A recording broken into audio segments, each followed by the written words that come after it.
Hi guys, இன்றைக்கி weightless டேவோட 68வது நாள். இன்றைக்கி வந்து பார்த்திங்கன்னா 89,800 கிலோ இருந்தேன். இன்றைக்கி முருங்கைக்கீரை ஜூஸ் குடித்தது நல்லா ஒர்க் அவுட் ஆகுது. எனக்கு வந்து முருங்கைக்கீரை ஜூஸு 8:30 போல் தான் குடித்தேன். அதுக்கப்புறம் சாப்பிட்டு 2 சப்பாத்தி மட்டும் எடுத்துக்கிட்டேன்.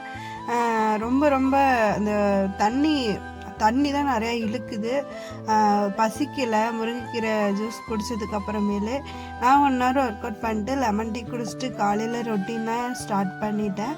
காலையில் வந்து பாத்திரம்லாம் கொஞ்சம் விளக்காமல் இருந்துச்சு, விளக்கி வச்சுட்டு சப்பாத்தி போடலாம் அப்படின்னு சொல்லிட்டு சப்பாத்திக்கு மாவு வந்து கொஞ்சமாக எண்ணெய் உப்பு போட்டு நல்லா பிசைஞ்சு விட்டுட்டு அதுக்கப்புறம் கொஞ்சம் கொஞ்சமாக தண்ணி ஊற்றி பிசையணும். அப்போ தான் வந்து சப்பாத்தி சாஃப்டாகவும் இருக்கும், புசு புசுன்னு வரும். இது வந்து எண்ணெயே சேர்த்தாம வந்து சப்பாத்தி செய்கிறேன். நீங்களும் ஸ்கிப் பண்ணாமல் பாருங்கள். அப்புறம் வந்து மாவு ஒரு இதில் போட்டு விட்டுருந்தேன், உளுந்து வந்து போட்டு விட்டு இருந்தேன். அப்புறம் வந்து உளுந்து ஆட்டினதுக்கப்புறம் அரிசி போட்டு விட்டுருந்தேன். அதுக்கப்புறம் பட்டாணி குருமா வைக்கலான்னு சொல்லிட்டு 3 தக்காளி சேர்த்து அரைச்சி வச்சிட்டேன்.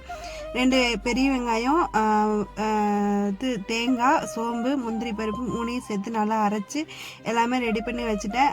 கொஞ்சமாக ஆயில் விட்டு பிரியாணி ஸ்பைசஸ், பட்டை, இலை அது மட்டும் தான் போட்டிருந்தேன். நான் 2 பச்சை மிளகாய், கருவேப்பிலை சேர்த்து பதங்கினதுக்கப்புறம் பெரிய வெங்காயம் நல்லா கண்ணாடி பதத்து வரைக்கும் நல்லா வந்ததுக்கப்புறம் தான் தக்காளி சேர்க்கணும். அதுக்கு முன்னாடி சேர்த்திங்கன்னா உங்களுக்கு வந்து அந்த வாசனை, பச்சை வாசனை அப்படியே இருக்கும்.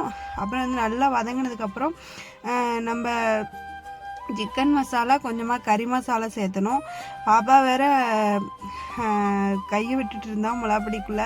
அவள் வேறு வந்து தூக்குமானே இருந்தான். அதை தூக்கி வச்சுக்கிட்டு தான் வேலை பண்ணிகிட்டு இருந்தேன். குருமா கிரேவியும் வச்சுக்கிட்டு இருந்தேன். அப்புறம் வந்து பார்த்திங்கன்னா பச்சை பட்டாணி நைட்டே ஊற வச்சு வேக வச்சுட்டேன். ஒரு 4-5 விசில் விட்டு நல்லா வெந்துருச்சு.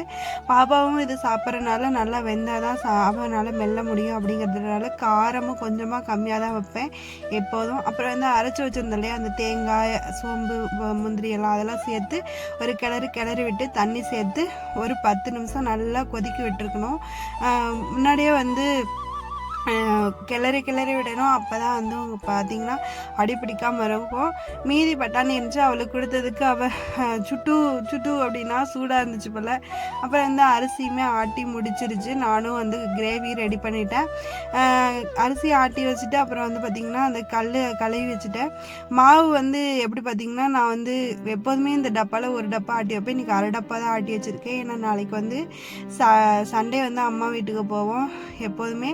அதனால் சண்டேனால அப்புறம் மாவு இருந்தாலும் வேஸ்ட்டாக தானே போகும் அப்படின்னு சொல்லிட்டு கம்மியாக தான் பண்ணியிருந்தேன். பட்டாணி கிரேவி ரெடி. நானும் கழுவி வச்சுட்டு வந்தேன். அப்புறம் வந்து சப்பாத்தி நல்லா ஊறி நல்லா பதத்துக்கு வந்துட்டு நல்லா ஊறி அந்த இதில் பிளேட்டில் வச்சு எடுக்கிறப்போ அப்படியே புசுன்னு வந்துச்சு. நானும் ஐயோ என்னடா நம்ம போட்ட சப்பாத்தி எப்படி புசுன்னு வருது அப்படின்னு நினச்சிட்டு நானும் சரி அப்படின்னு சொல்லிட்டு நல்லா இருந்துச்சு, சாஃப்டாக இருந்துச்சு. பாப்பாவும் சாப்பிட்டா. அதனால பல்லு வந்து இப்போ தான் முளைக்கிதான் வந்து கடிக்க முடியாதுல்ல, அதனால கொஞ்சம் சாஃப்டாக இருக்கணும் அப்படிங்கிறதுக்காக நல்லா பதமாக தான் நான் வந்து பிசைஞ்சு சப்பாத்தி செஞ்சுருந்தேன். இப்போ வந்து நானும் காலையில் வந்து சாப்பிட்றதுக்கு முன்னாடி முருங்கைக்கீரை ஜூஸு 2 டம்ளர் 200 ml குடிச்சிட்டு அதுக்கப்புறம் தான் சாப்பிட்டேன். அரை மணி நேரம் கழிச்சு தான் சாப்பிடணும் முருங்கைக்கீரை ஜூஸ் குடித்ததுக்கப்புறம். வீடியோவில் பார்க்கலாம். என்னோட வீடியோ பிடிச்சிருந்தா மறக்காமல் லைக் பண்ணிக்கோங்க, சப்ஸ்கிரைப் பண்ணிக்கோங்க, பெல் பட்டனை கிளிக்